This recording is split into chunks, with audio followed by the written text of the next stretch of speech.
हमें हवाओं से महसूस हो रहा है कि यहाँ कोई गर्भवती है। हाँ बाबा, मेरी छोटी बहू गर्भवती है। ये उस गर्भवती बच्ची को दे दीजिए। इसे भगवान के सामने रखने मात्र से एक बहुत ही सुंदर और हिष्ट पुष्ट बाल गोपाल होगा। जूही, बाबा से आशीर्वाद लो, माला भी।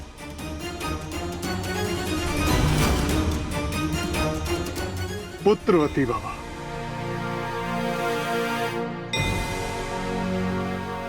पुत्री, हमें प्रतीत होता है कि तुम्हारी गोद अब तक सूनी है।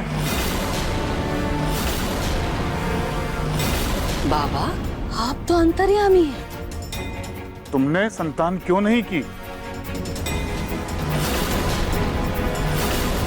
बाबा, ये कभी मां नहीं बन सकती।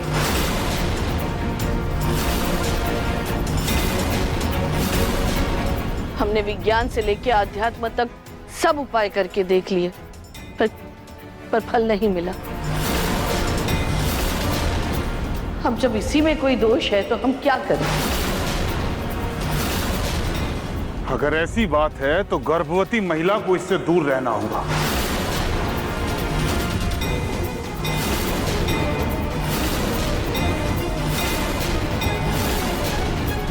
इसकी छाया मात्र ही मां और बच्चे को खतरे में डाल सकती है। यदि अपने वंश का वारिस चाहते हो तो छोटी बहू और बड़ी बहू को अलग अलग रखना होगा।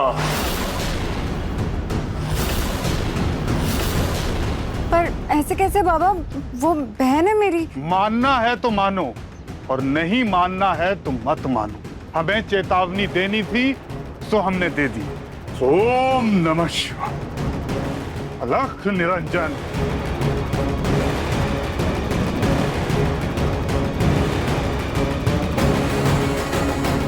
मैं प्रसाद लेकर आती हूँ।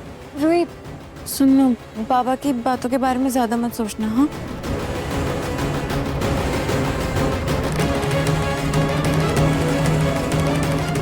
आप लोग सब ऐसे कैसे कर सकते हैं? ऐसे किसी की भी बातों में आ जाते हैं आप लोग। कोई कुछ भी कहेगा आप लोग मान लेंगे। तो बाबा तो ढोंगी लग रहा था मुझे, पाखंडी। आपने देखा ना, रूही के हाथ से दिया भी नहीं जला, और वही दिया जूही ने कैसे झट से जला दिया। मैं जरा पंडित जी को दक्षिणा देकर आती हूँ।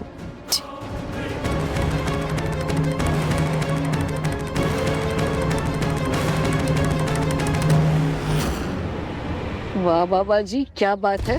अरे आपने तो ऐसी बात कही कि दिल खुश कर दिया।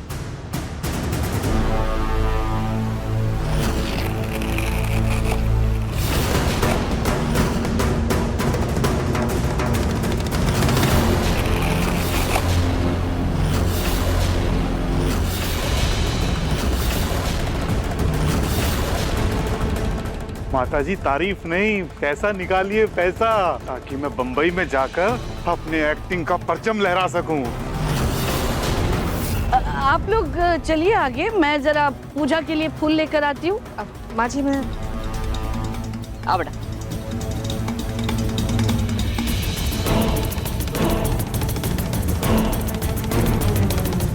हेलो, सुनो, तुम हमारी नौकरानी सुधा के बेटे हो ना? तुम मुंबई जाके एक्टिंग करना चाहते हो, एक्टर बनना चाहते हो ना?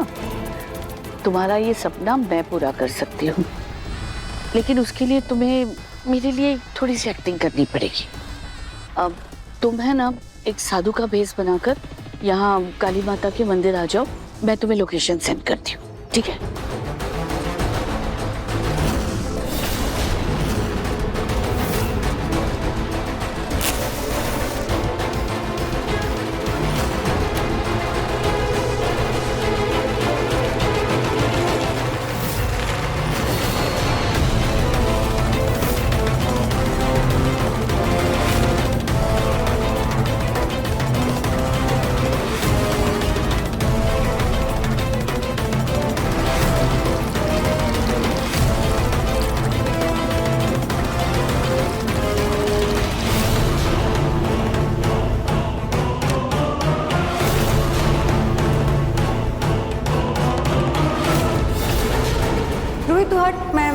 ट्राई करती हूँ। आज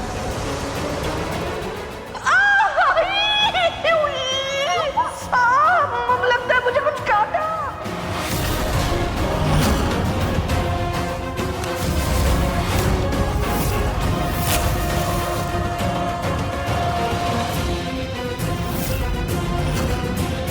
हाँ,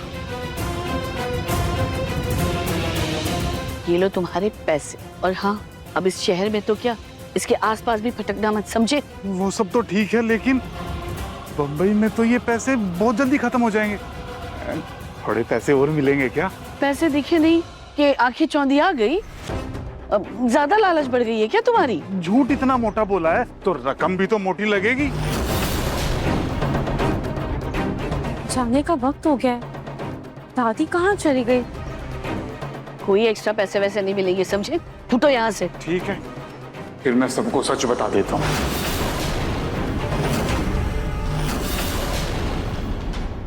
दादी,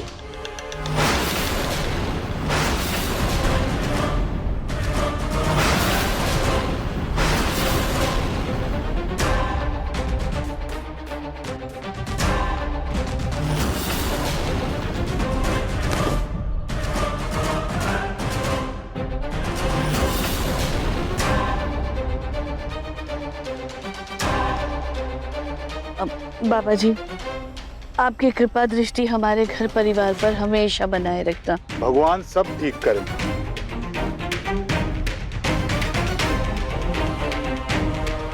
रूही, तुम, मैं वो बाबा जी से आशीर्वाद ले रही थी। वो हिमालय जा रहे हैं ना, कठिन तपस्या करने के लिए।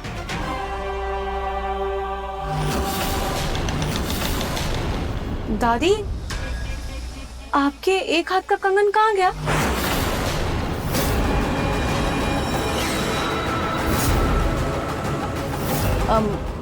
मैंने एक हाथ में ही पहना था, नहीं था इस हाथ में, नहीं था। नहीं दादी, मैंने तो खुद देखा था, आपके दोनों हाथ में कंगन थे। अरे अरे मेरे हाथ है, मुझे पता होगा कि तुम्हें पता होगा। कहा ना मैंने कि मैंने एक हाथ में ही पहना था, दूसरे में नहीं था। और तुम है ना, ये जासूसी करना बंद करो, जाओ यहाँ से। अरे जाओ, मैं आ रही हूँ।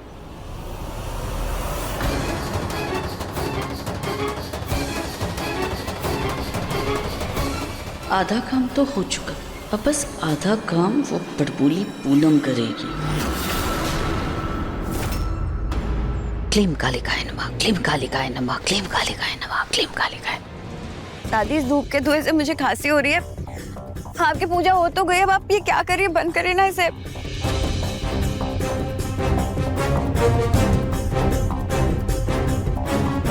तेरे कान खराब हो गए या दिमाग घर पे रखा आई है तू? तुझे पता है ना अभी बाबा जी ने क्या कहा था?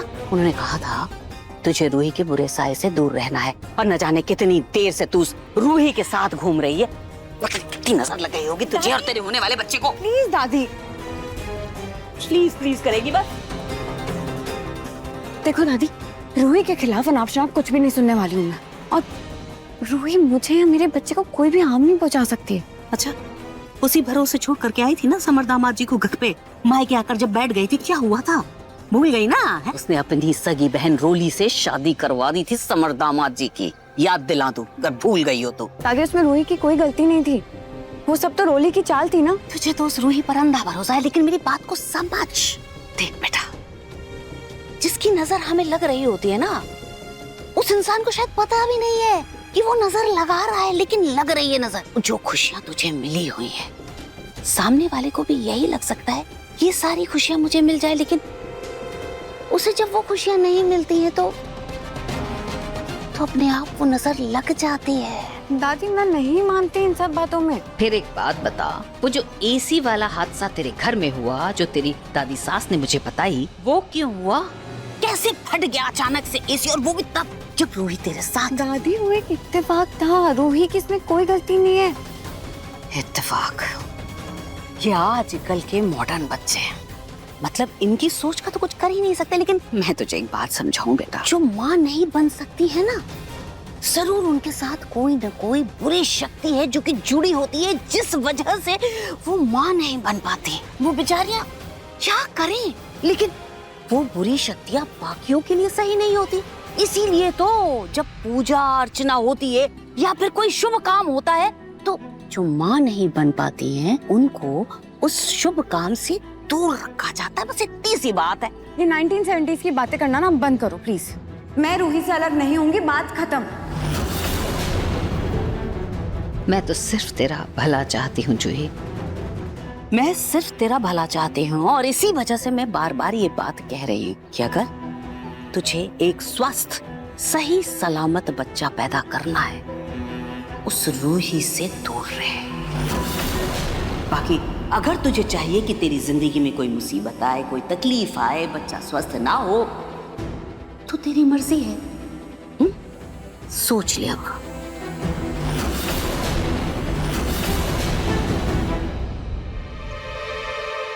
जूही चले।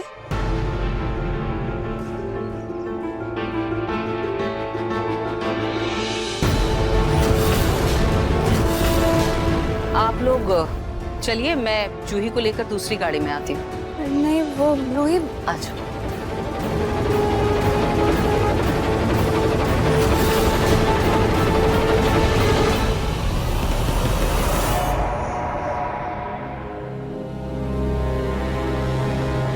रूही, आओ इधर आओ, बैठो पहले। आ जाओ जाओ जाओ जाओ जाओ। चाय।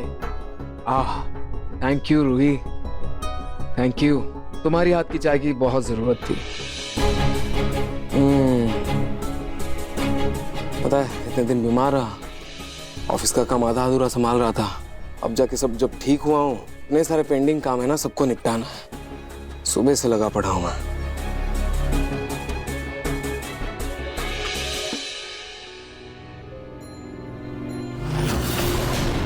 इसकी छाया मात्र ही माँ और बच्चे को खतरे में डाल सकती है। यदि अपने वंश का वारिस चाहते हो तो छोटी बहू और बड़ी बहू को अलग अलग रखना होगा।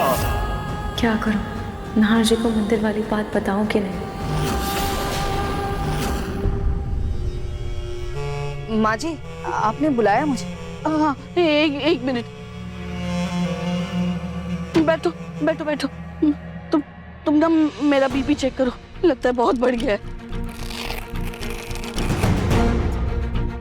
तो माँ जी ऐसा हुआ क्या? आप ऐसा क्यों कह रही हैं?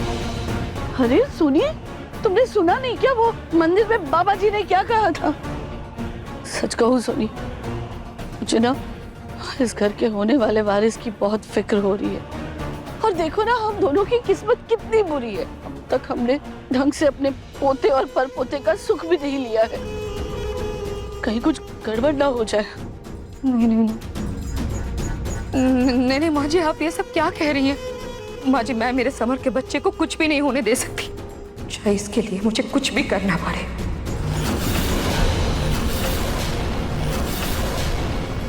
सोनी, अगर कल को बच्चे को बचाने के लिए कुछ करना पड़ा तो तुम मुकर तो नहीं जाओगी ना?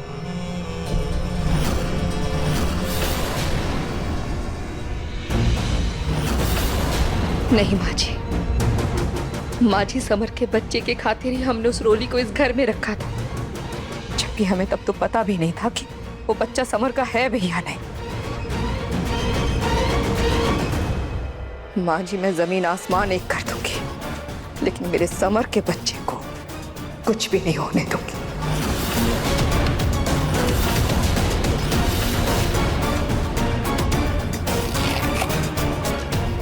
सुनी,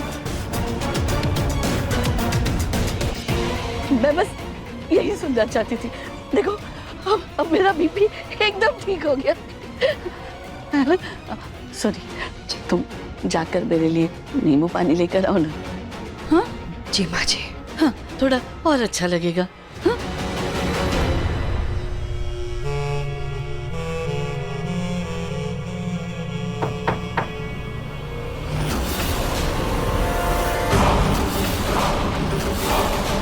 समधन जी, मुझे आपसे रूही के बारे में कुछ जरूरी बात करनी है।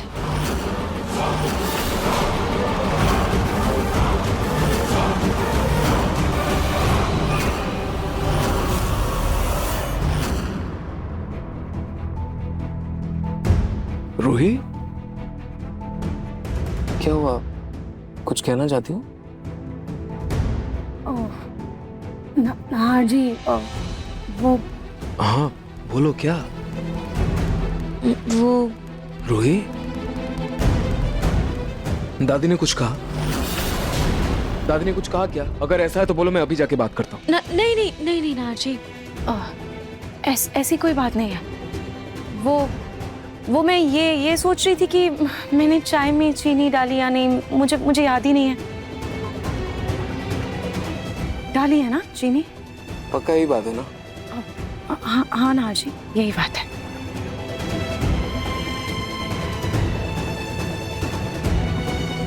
ये क्या? तुमने तो सच में इसमें चीनी नहीं डाली? सच में? हाँ, तुम ट्राई करो, पता चल जाएगा। एक सिप।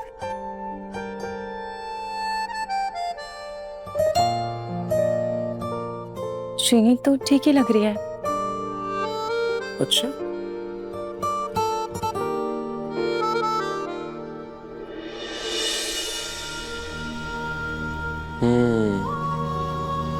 अब सही है, अब मीठी है। नाहर जी, इतने काम की टेंशन में भी आप रोमांस करना नहीं भूलते। अच्छा, अब चलिए आप अपने काम पर ध्यान दीजिए। काम पर तो ध्यान दूंगा, लेकिन थोड़ी सी भूख भी लगी है। एक काम करो ना, एक सैंडविच बना दो प्लीज। ठीक है, मैं भी बना कर लाती हूँ। ओके।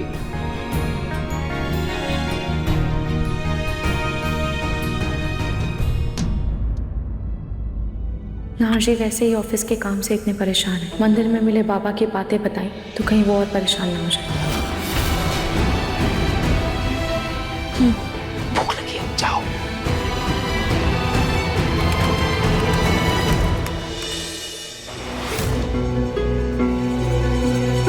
बोलिए पूनम जी, क्या कहना है?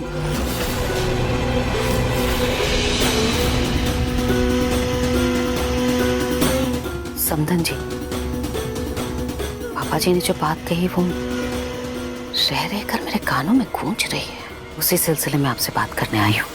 बोलिए, सुन रही हूँ मैं। बात दरअसल ये है कि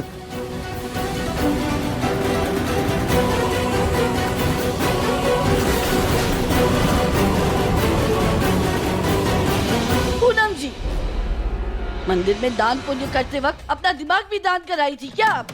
आपको समझ आ रहा है आप क्या बोल रही हो? अरे आप मेरे घर में फूट डालना चाहती हो? अरे समधन जी, ये खाम खां ऐसे गुस्से से आग बबूला होने की बजाय मेरी बात को ठंडे दिमाग से सुनिए तो, सोचिए तो कि मैं क्या कह रही हूँ। देखिए, आप ना रूही जुई को कुछ समय से जानती हैं, लेकिन मैंने उन दोनों लड़कियों को पाल पोस कर बड़ा किया है। जैसे संस्कार रुचिता ने उन दोनों लड़कियों में डाले हैं ना, दुनिया की कोई भी ताकत उन्हें अलग नहीं कर सकती है समधन जी। लेकिन जहां बात आपके घर के चिराग की हो रही है, वारिस की हो रही है, तो आपको ये करना होगा समधन जी। लेकिन फिर इसमें मैं सोनी का इस्तेमाल क्यों करूं? इस्तेमाल की कौन सी बात है? सोनी जी तो बस एक मोहरा है, और दरअसल देखा जाए तो फायदा भी तो उन्हीं का है। समर दामाद जी उनका अपना खून है, उनके बेटे, और समर दामाद जी इस घर को वारिस देने जा रहे हैं। आप माने या ना माने, लेकिन नाहर दामाद जी सोनी जी के सौतेले बेटे ही तो हैं। पूनम जी, जुबान संभाल के बात कीजिए। जुबान संभालने से सच को नहीं बदला जा सकता समधन जी, और फिर अपना खून अपना ही होता है। और मैं कहाँ कह रही हूँ आपसे कि आप सोनी जी और नाहर दामाद जी के बीच में दीवार खड़ी कर दीजिए ना, ये बात तो मैं कर ही नहीं रही। मैं तो सिर्फ इतना कह रही हूँ, रूही को जूही से दूर रखना जरूरी है। बाकी देखिए, फैसला आपका है समदन जी, घर आपका, विचार आपके। मैं तो सिर्फ सलाह ही दे सकती हूँ। आगे आपको जो करना है वो आप करिए, लेकिन ऐसी सूरत में मैं जूही को इस घर में नहीं रहने दूंगी, क्योंकि उसके साथ, उसके होने वाले बच्चे के साथ मैं कोई भी खतरा मोल नहीं ले सकती समदन जी। ये पापा वाला नाटक तो रूही के लिए करवाया था ताकि वो इस घर से चली जाए, लेकिन ये बुढ़िया पूनम वो तो जूही को लेकर जाने की बात कर रही है। जूही कहीं नहीं जाएगी। जूही की कोख में हमारे खानदान का वारिस है, वो हमारी नजरों से दूर नहीं जाएगी। लेकिन आपकी बात के बारे में मैं सोचूंगी। तो जरा जल्दी सोच लीजिएगा समदन जी, क्योंकि मैं ये बात अच्छी तरह से जानती हूँ। आपको रूही से कोई मतलब तो है नहीं, लेकिन नाहर दामाद जी की वजह से आपके हाथ बंधे हुए हैं। जो भी फैसला आप लीजिएगा जरा जल्दी बता दीजिएगा।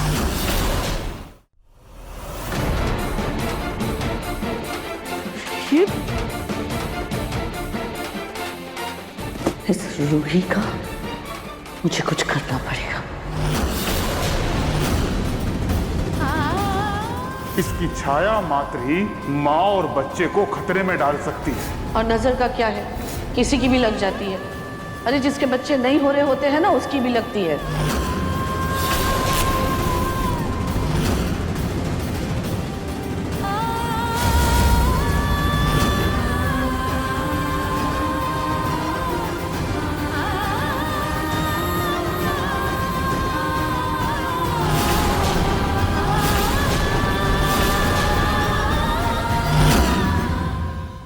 मन सुंदर रात 8 बजे दंगल टीवी पर।